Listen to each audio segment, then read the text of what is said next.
It's almost that time of the year again. Time for the kitten ear-sized leaves on the shrubs, bright blossoms in our flower gardens, and tiny birds' eggs clustered in little nests in the tree branches. Springtime is coming. Soon those little eggs will hatch. Have you ever found a wild baby bird before?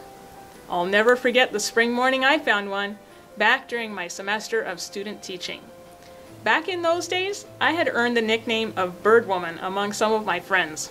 I had many breeding pairs of canaries and finches and other birds, and their chirps and whistles and songs filled the air in my home during every daylight hour. Well, one brisk Sunday morning, I was out walking along the edge of a field when I found a baby bird. She was a helpless, naked little pink blob not more than just a few days old. Her eyes were still shut tight, and she opened her great big yellow beak and begged for food. I looked up, and it was the bluebird box that a family of starlings had stolen. Being the bird woman that I was, I knew that starlings were not protected by law like most other birds are. And I also knew that they were very smart birds who mimicked other birds and could sometimes even be taught to talk. I was smitten with this little blob, and I decided to keep her. Thanks to my already large bird collection, I had many bird supplies on hand. So I took the baby home, and I lined the shoebox with a towel, and I put the box on a heating pad to keep it warm, and I proceeded to feed the baby every half hour. I gained a lot of respect for parent birds during those first few days of mothering. Talk about dedication and hard work. I named the little bird Stella. Of course, she came to school with me. The master teacher in my classroom did not seem too thrilled about Stella, unfortunately.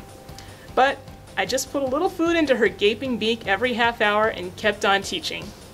The kids really enjoyed watching Stella grow from this little naked blob to having some pin feathers and finally a full outfit of feathers. Stella really did grow fast. I started her out on bird formula, but within days she was ready for bugs and worms. So I picked up some things at a fishing shop and mail-ordered some mealworms, and she just amazed us by gulping down entire earthworms. She wasn't shy about letting me know when she was hungry. She would open her beak wide and make churring noises. Stella was bossy and adventurous.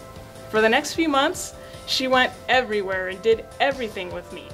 But, like all birds eventually do, she grew up and went to live on her own. After Stella left, my friend John Kilmer and I decided to make a book about her.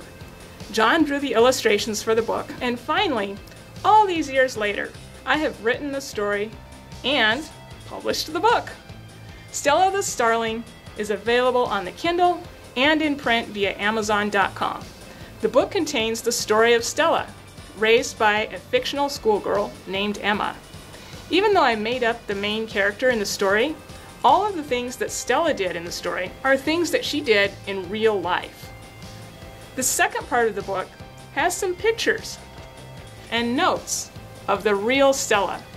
You'll see what she looked like as a baby and pictures of her growing up and playing and interacting with humans. Stella the Starling is a great book for teachers and parents to share with their children because it has some educational sections as well, including some vocabulary words, discussion questions, and a part that teaches children what to do if they ever find a baby bird. My book is geared toward elementary school children, but I think that bird and nature lovers of all ages will find it a charming and heartwarming story. If you or someone you know loves stories of friendship between people and wild animals, pick up a copy of Stella the Starling today to read or to give as a special gift. Happy reading!